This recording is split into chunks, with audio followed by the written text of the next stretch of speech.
is Isaac Yeboah. I'm a Ghanaian artist based in Hull.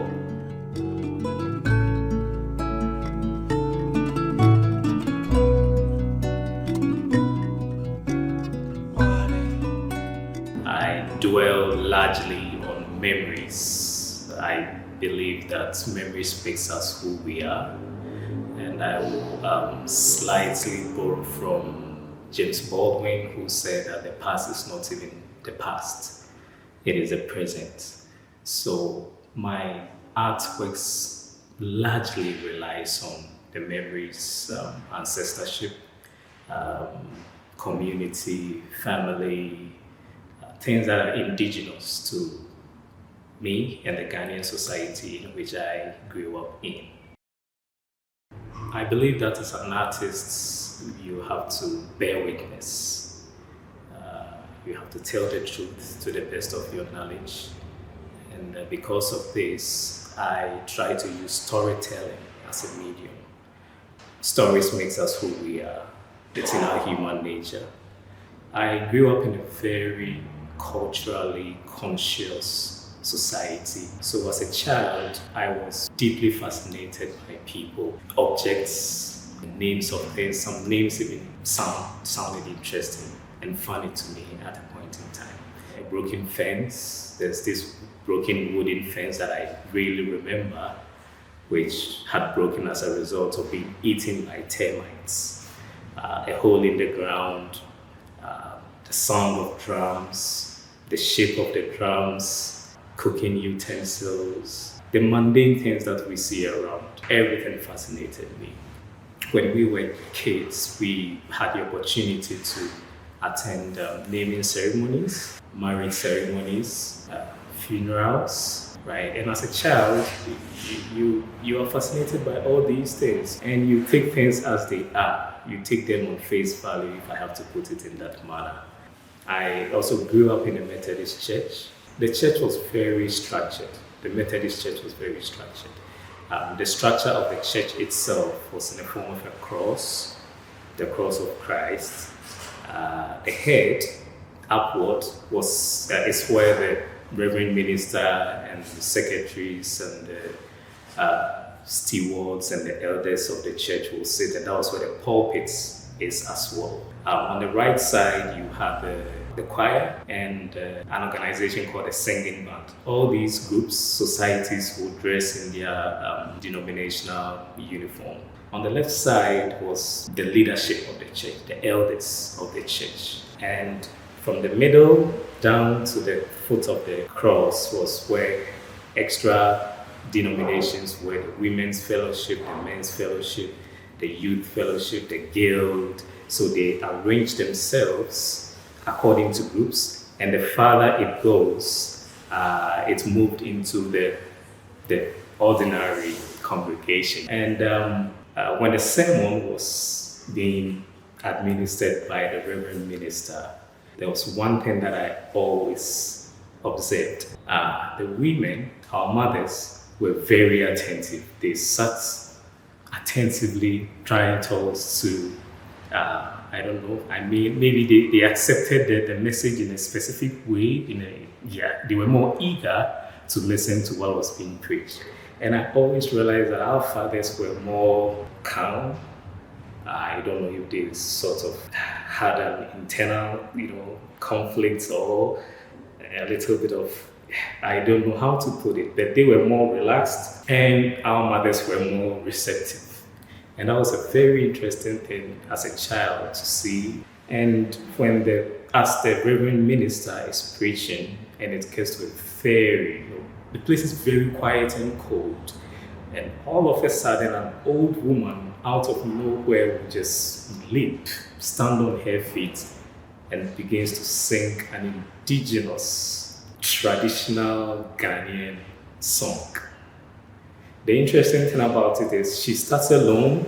The moment she starts, the reverend minister stops and begins to listen. And as she sings, one after the other, people are going to stand up, and whoever stands up sings in unison. And one after the other, the entire congregation stands in unison and sing with this old woman. And after the music is done, everybody sits back down and the Reverend Minister continues his sermon. And I always remember my mom was a chorister, so I always try to stand at a place where she will actually see me that I came to church.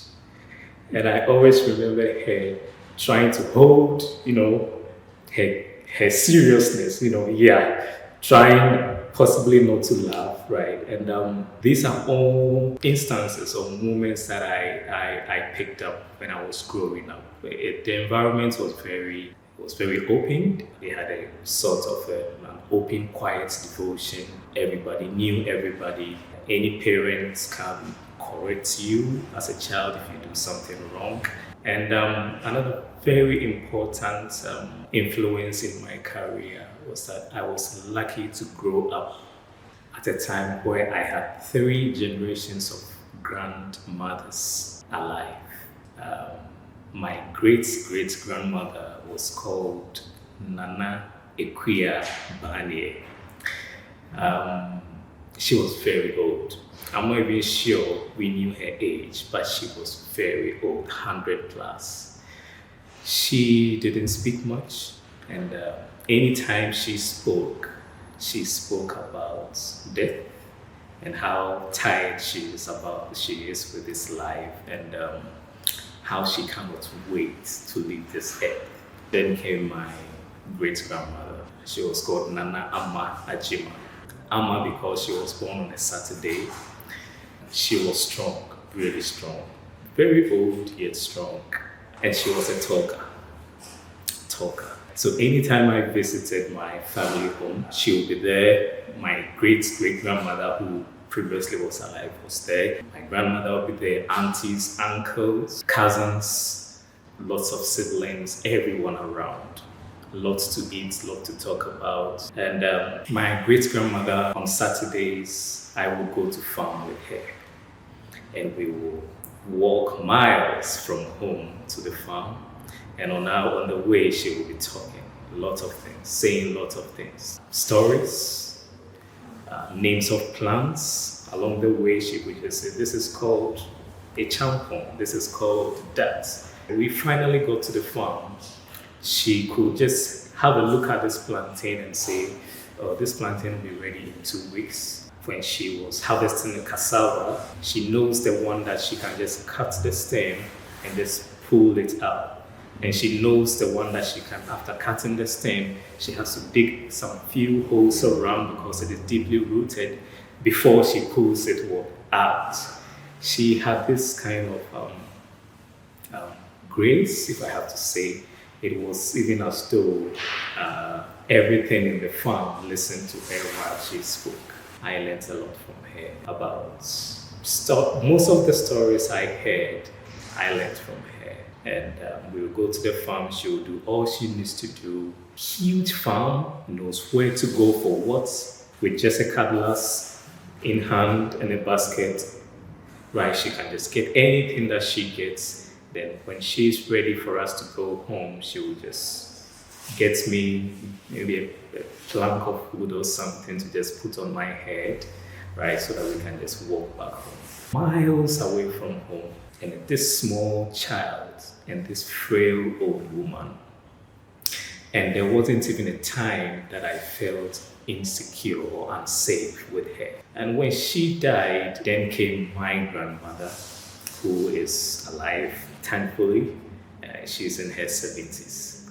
She gave me a different kind of love. And she made me feel as though anything I say or anything I do was worthy of being carved in stone. So 3 generations of women, each one showed me a different kind of affection and a different kind of acquisition of knowledge. And I have gathered all these from a child's point of view without any layered explanation, without any detailed having subtext and all those. I just learned this as any child would. So I grew up having, I suppose, a whole constellation of fragmented memories, half memories, all at my disposal and I don't know what to do with it. In Ghana, most secondary schools are boarding, and that was where I felt a hunger. I felt as though everything I had learned from my childhood was being driven away from me because of the education that I was having in secondary school.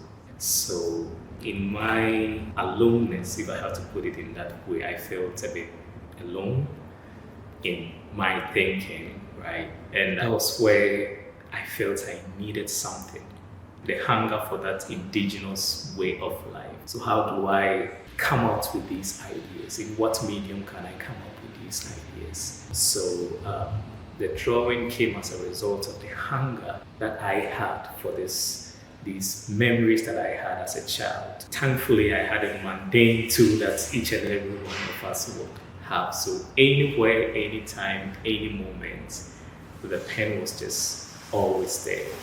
Surfaces were always there.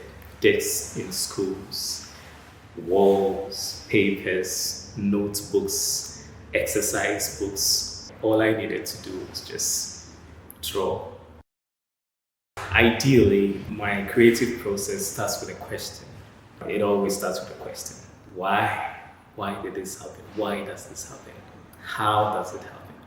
And what I need to do is to do a little bit of investigation.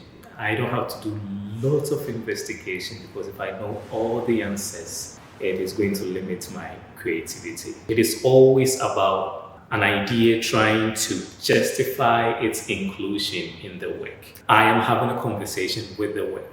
The drawings are characters, right? And everyone is talking. We are talking about the same thing. If I want to write about pain, for instance, there are a lot of characters that can help me explicate the idea of pain.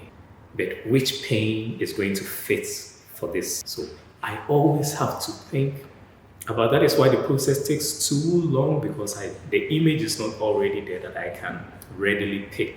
I have to argue with myself. I have to listen to those characters argue. If they are too loud, I have to shut them down. And I have to make sure that I get the right idea that fits the purpose.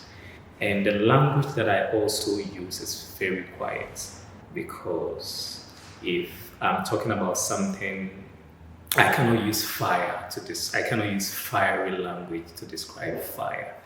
So you have to look for something that complements fire, so that it's something that is very quiet, so that thing that you are talking about can be seen. The church was very important in order, in the environment, the culture, the people I interact with also brought in all their bits and pieces into it. So it is not really planned. I don't really plan that this is how the work is going to look like. I know how to start the work. I know how the work is going to end.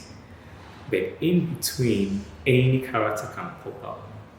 Any character that I do not know about can just pop up and say, you have to listen to what I have to say. You have to move to this side of it. You encounter some characters and you move on to the next and move on to the next and move on to the next until you reach the end of it.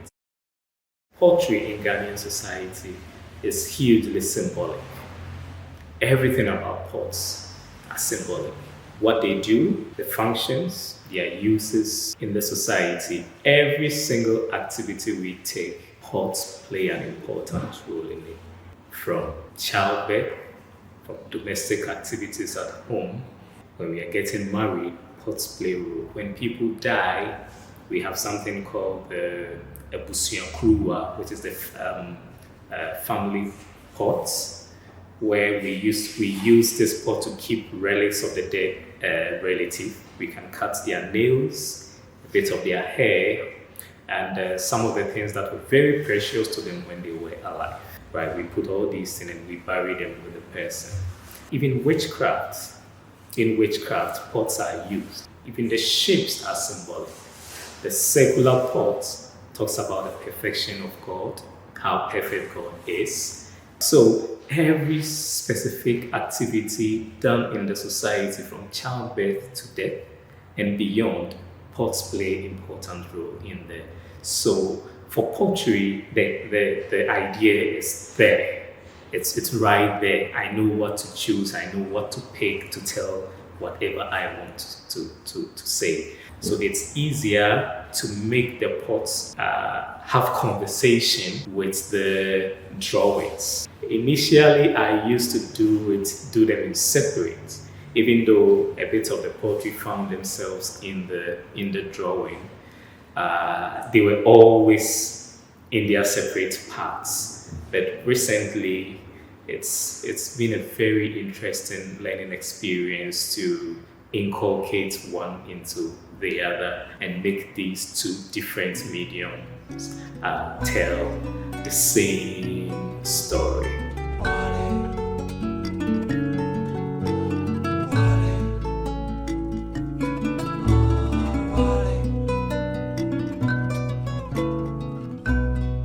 So the title for this exhibition at Art Link 87 Gallery is Daylight Comes Through the Cracks, which it's a line that resonates with me from Toni Morrison's novel Beloved that I read years ago. But there are lots of lines that are very deep in that book. But this specific line, resonates with me a lot. And when the time came for me to get the opportunity to do this exhibition, that was the first thing that popped up. I'm sure no one sees clearly through cracks. And that vision, the metaphor for that line for me was the vision, my childhood vision, what I saw as a child. There was no way I could see things clearly. So through those tiny bits of light coming through the cracks was my only understanding of the world and the things that was happening around me. So even though the title talks about way deeper and more serious issues about slavery, this one has given me the opportunity to also look at it from the angle as a child and how I can now try to interpret what I learned as a child. I believe that the arts shouldn't necessarily be a solution, but it should cause us to know more about something. It should make us aware about something. So my idea is to share a little bit of my vulnerabilities, my fears, my hopes, my impediments, growing up in a Ghanaian society. And now that I am old enough, when I was a child, I thought I knew everything. And now I'm old and I know nothing at all. And as James Baldwin said, what a relief. Yeah, so it's been a really interesting, fun journey that I have had with ArtLink and 87 Gallery throughout the last couple of months, that I had to actually, first time I had to draw outside of my room, because I was fortunate to be given a studio space in the gallery to work here. And it's been a bit different. It's been a bit different because it's the first time I had to work outside my studio space or my comfort zone. Yeah, and it has been a very interesting learning experience here. And the entire staff also has been really supportive and really flexible. And the idea is not as to the work that I am doing, but everything outside it's the expertise. It's mind blowing, and it's been a really I'm really fortunate to have been able to spend these past months with them, learning from everyone as well. So it's been a really good time here, yeah, and These are the moments that we have to relish. And this is a moment I relish. Yes.